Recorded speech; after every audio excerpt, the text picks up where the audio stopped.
أعوذ بالله من الشيطان الرجيم بسم الله الرحمن الرحيم الحمد لله رب العالمين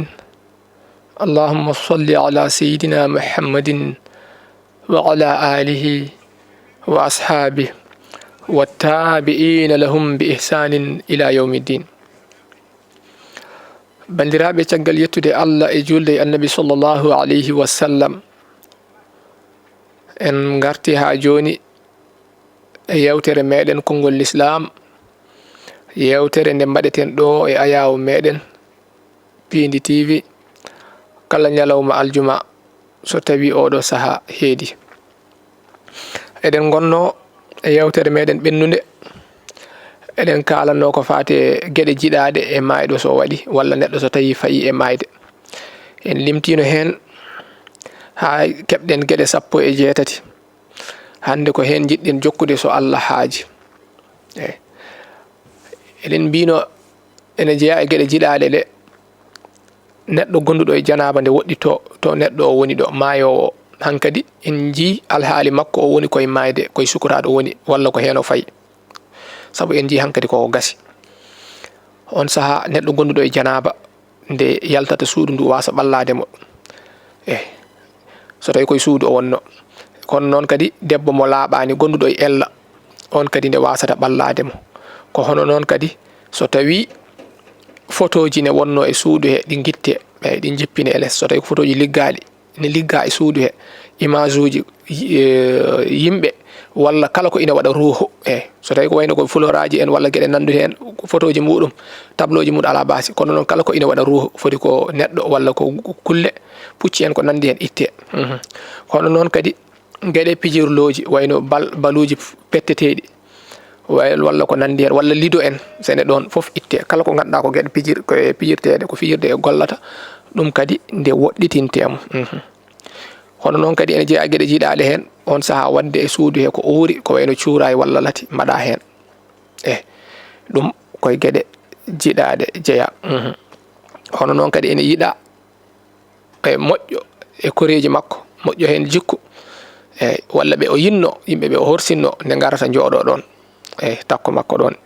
koye gueɗe jiiɗaɗe jeeya kono taw wona neɗɗo mbiyaɗo to ko donowo sana taw noon mo ganduɗa ko ɓiyiko neɗɗo ɓalliɗomo ɓiyiko walla jinnaɗo makko walla joom suudu makko en ɗen kam ala basi kono neɗɗo goɗɗuɗomo tawne foti ronde oɗon yiɗaka nde ɓalloto ɗon to yahata ɗo yiɗaka kala ko wiya yiɗaka kala ko sadi rentinma ine waɗi sababu ko hono noon kadi ene yiɗa yimɓe tawaɓe ɗe so neɗɗo maayi ha gasi ɓe du'ono ko e mabɓe kala ko ɓe jinno e duwaw ɓe du'o hono noon kadi ɓe du'ono mayɗo nde wonno on saaha ko saaha jaabeteɗo duwaw yimɓe so tawi mayirama walla mayde waɗi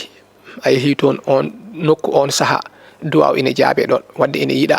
nde du'antuɗa hoorema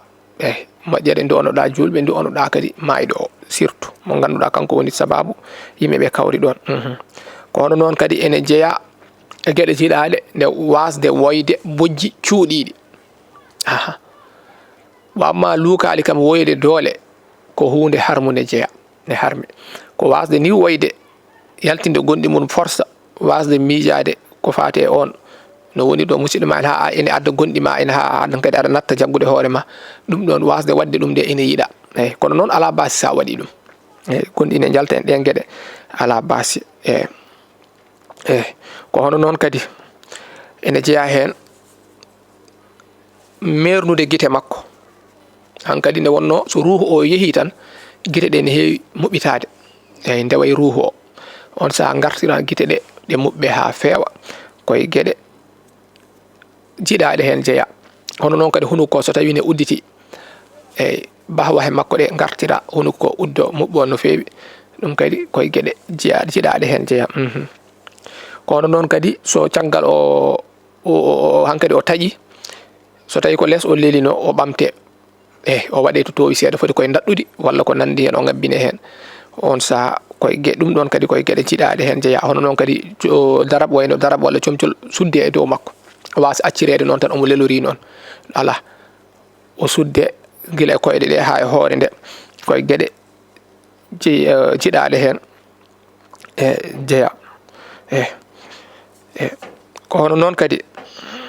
yaccade e hasnudemo e hebludemo koye gueɗe jiɗaɗe jeeya surtout noon nokkuji ɗi ganduɗa ko nokkuji gulɗi guure meɗen dowri e ngala climat ko nandi hen haade makko waylade saabu renade haade makko waylade o yawa on saaha fewnede o mofte ɗum ɗon koye gueɗe jiɗaɗe hen jeeya so tawi noon ko jooliɗo walla huɓere yane makko walla gimmiɗo tan maayi hono cardiaque no jaggirɗen oɗo ine ɓuuri yiɗede nde jomum yo lelnete seeɗa ha janane ɗen mayde makko taw wona omo joɗino tan o yani o yeehi tan surtout noon nokkuji ɗi ganduɗa ko dowriji ganduɗa docteur eɓe mawɓe ngala toon mbawɓe wadde confirmé mbawɓe haqqiqinde yimɓeɓe wonde oɗo yeehi ine yiiɗa sari wi ine yiiɗa nde jomum nemnete seeɗa ha janane ɗen mayde makko o fuɗɗe fewnede o fuɗɗe moftede saabu heewi ko neɗɗo woni en coma wasta ni e yoga e nokkuji meɗen nde neɗɗo mofta taw ine woni e coma immot tan yaaha ɓe daara ɓe tawa foofani nde gonɗo e coma foofata hay paɗɗiɗo tigui foofata jomum ɗon jaggue tan wiye hankkadi yeehi saabu wasde fofde nde taw jomum ne wuuri so yeehi moftoyama ha gasi caggal muɗum so tawi immima nder gabri to hankkadi ko lebte jomum lebtot toon hande maayi foof ko ɓuuri moƴƴude ko e guure meɗen kala nde neɗɗo yaari en hono ni o yani e lekki tooki ma walla huɓere yane makko ma walla ko jolinoɗo o yaltina ma walla o immi tan o yani mayde yawnde nodden docteur ganduɗo mayde ara darana en mo ha wiya en ko gonga o yeehi on sa puɗoɗen hasnudemo ko ɓuuri hewde hen woɓɓe ne keppani hayso jomum gila ɓuuɓani taw nana o moftama e jaawa moftude jaawa ubbude taw neɗɗo gimmiɗo tan yeehi ko gueɗe poɗɗe rentede jeeya wadde ene yiiɗa neɗɗo jolinoɗo ma walla balal yani e muɗum walla janɗo e lekki ma walla mayɗo tan gimmiɗo tan yani yeehi nde lelneten seeɗa ha janen ɗen mayde jomum on saaha puɗɗoɗen hasnudemo en jeeya gueɗe jiɗaɗe ɗe kadi ha joni hebbinde juurade e gabri yaade to mayɓe to mofta aɗa juuroɓe koye gueɗe jiɗaɗe jeeya hay nela Allah sallallahu alaihi wasallam o wi so tawi julɗo neɗɗo a tini ɓernde ma nde ne yoori aɗa yoori ɓernde ya juuroyo gabriji saabu ɗum ina hecciɗina ɓernde gabri koko juurete juurade gabri wona yaade aɗa mawnide gabri o walla aɗa ñaago gonɗo e nder gabri he yo hokke naggam yo waɗen naggam ala juurade gabri ko yaade du'anade jomum du'onoɗa julɓe anne kadi ko gonɗa ɗon ko ina itta ɓernde itta haqqille ma o e ɓernde maɗe e aduna e ko nandi hen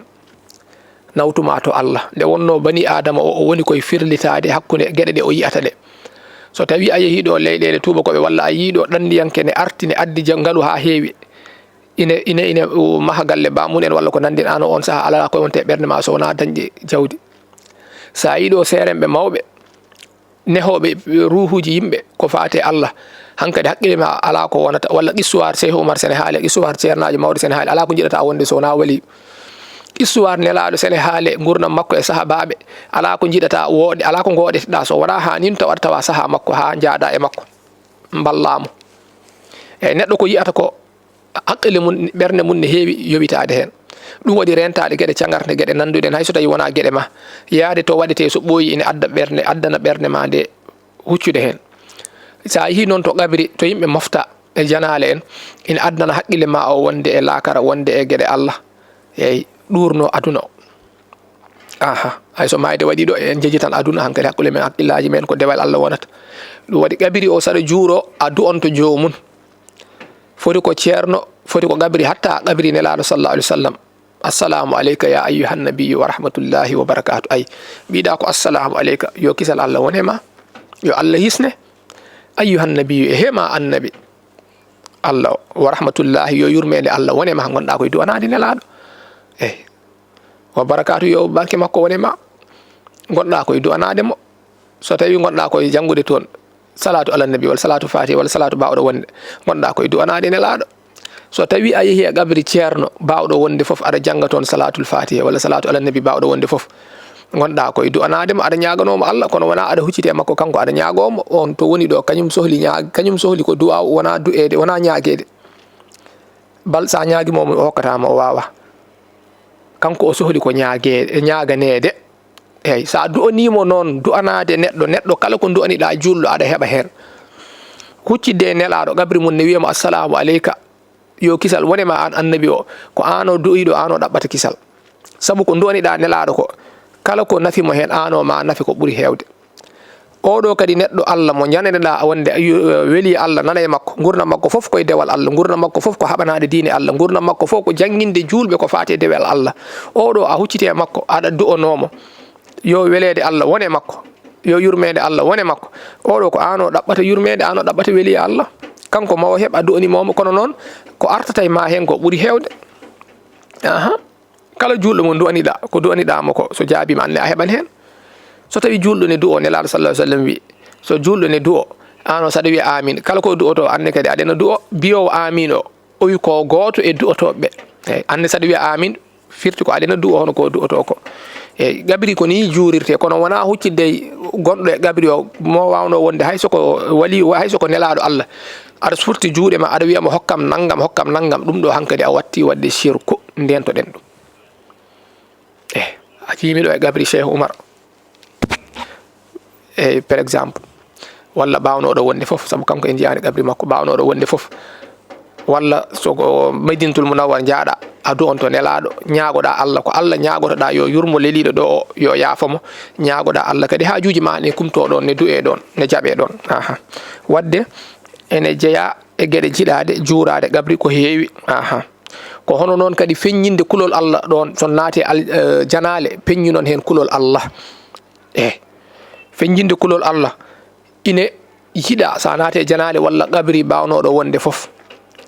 ine aña nadde e janale aɗa ñaama aɗa ƴakka guerte walla aɗa ñaama ko wawi wonde foof e nder janale ine aña walla aɗa jogui butel ma ndiyam aɗa yara e nder janale ko hunde añade koye gueɗe añade jeeya e hebbinde haala kadi naaten e janale tan eɗen jewta eɗen mbawi haalde seeɗa deƴƴen hayso wona ko fate mayɗo kono hebbinde hen haala elle wona e janale gonɗen elle wona e mayɓe ubbaɓe jimɗen ɗum ɗon ko gueɗe gañaɗe jeeya hono noon kadi janggude toon Qur'ana e sawtuji dow e nder janale he tan aɗa janga soko yasin ma soko wawno wonde foof dani dow tan oɗon janga dani dow ine aña ko gueɗe gañaɗe jeeya mayɗo sene ubboye hay dawde makko e ginnali Allah ɗum mazhab Imam Malik ne añi ɗum eyyi no woɓɓe mbattani la ilaha illallah la ilaha illallah walla Allah en ndewe mayɗo eɗen moftoyamo eɗen mbiya noon woɓɓe ne mbaɗa kono ine aña mayɗo seɗen nawamo en deƴƴan gonden e needi deƴƴen sen jottimo noon sen nanama ha gasi on saaha o du'ane eyyi o du'ane ko jiyeten ɗo noon yimɓeɓe so tawi jomum mof nannama e gaske ha gasi ayiyan yimɓe mawɓe walla seeremɓe walla balliɓe gara goto fof ƴetta peel nokka laabi tati waɗa hen eyyi ɗum ko barkinorade ɗum ha joni saabu sa nokkande adine nde mbiya ko min ha halaknakum ko hen firti ko hen min tagi on Allah ko aya alqur'ana nokka ɗimmon mbiya wa fiha nu'idukum ko hen kadi min duttata on nokka tataɓol mbiya wa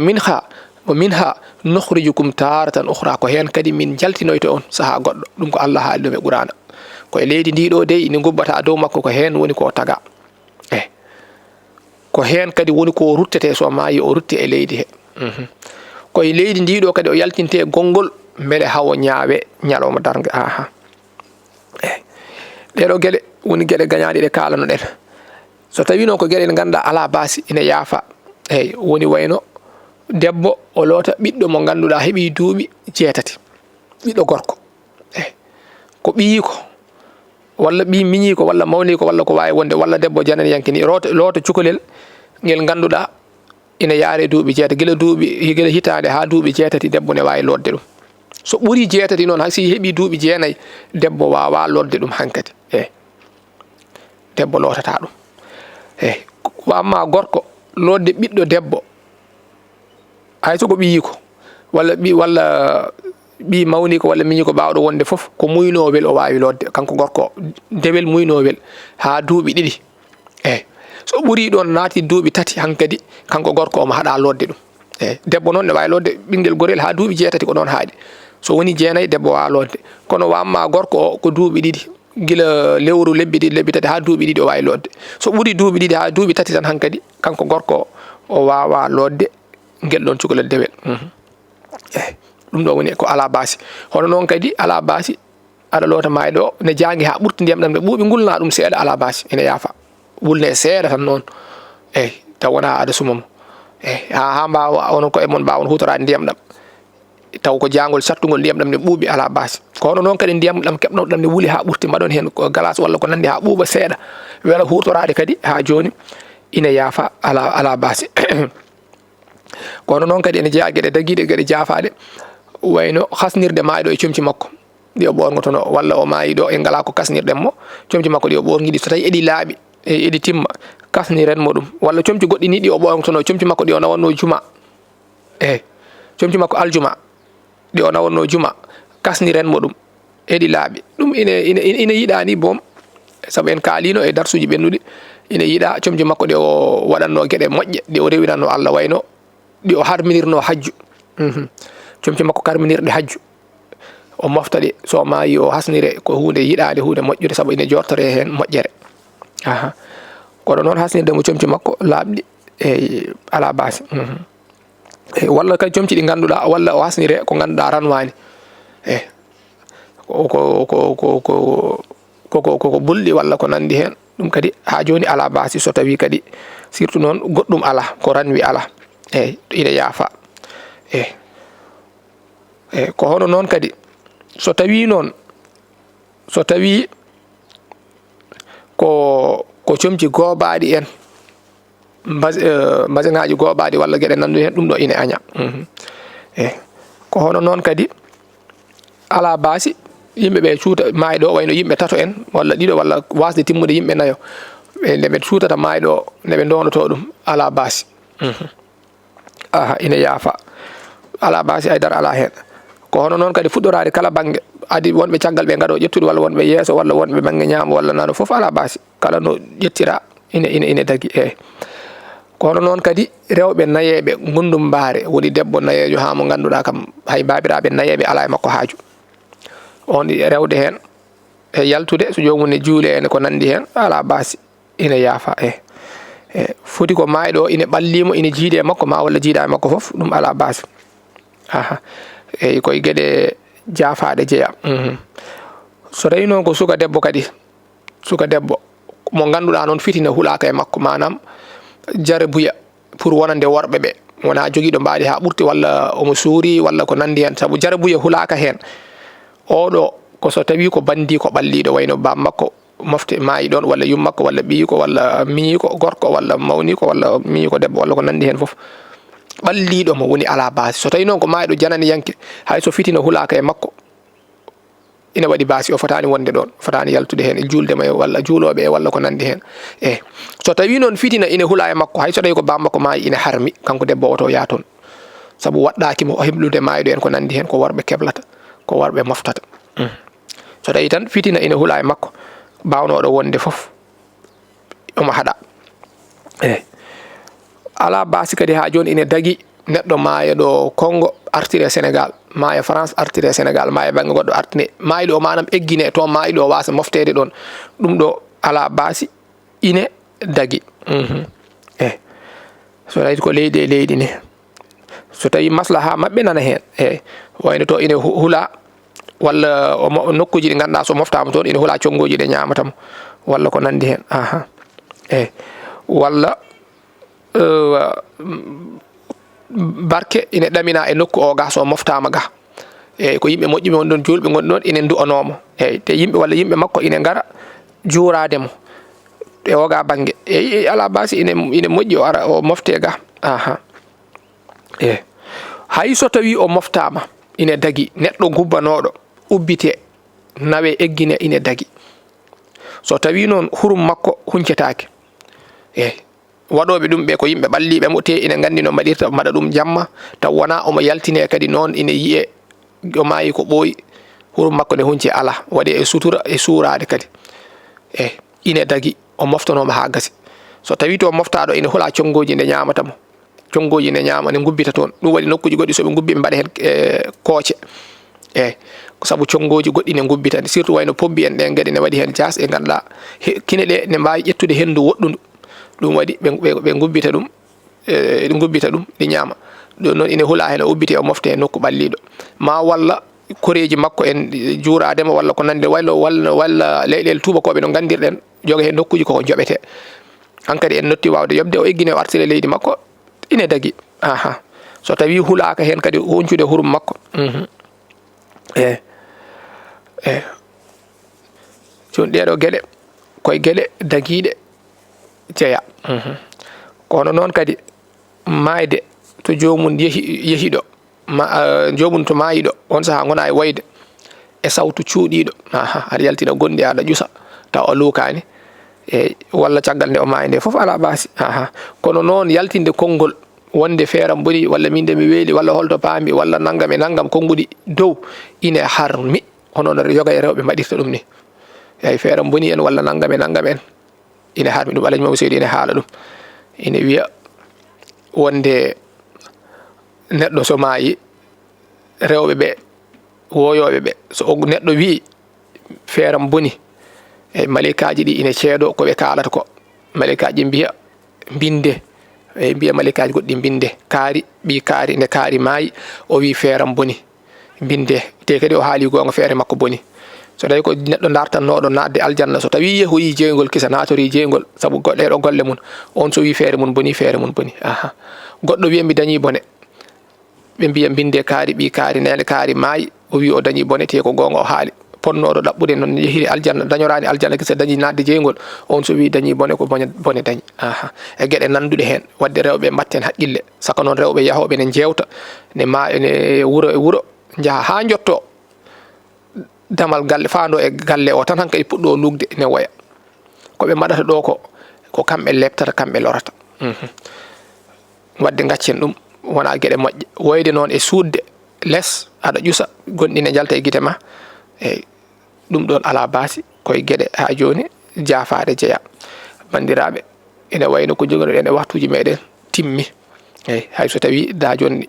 darsu o ko fate gueɗe daguiɗe wonde mayɗo walla mayiraɓe ine keddi wadde en kanan ɗo so Allah jaaɓi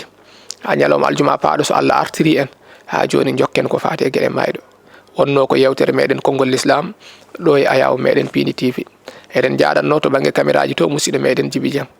to banggue montage Ali Fall wassalamu aleykum wa rahmatullahi wa barakatuh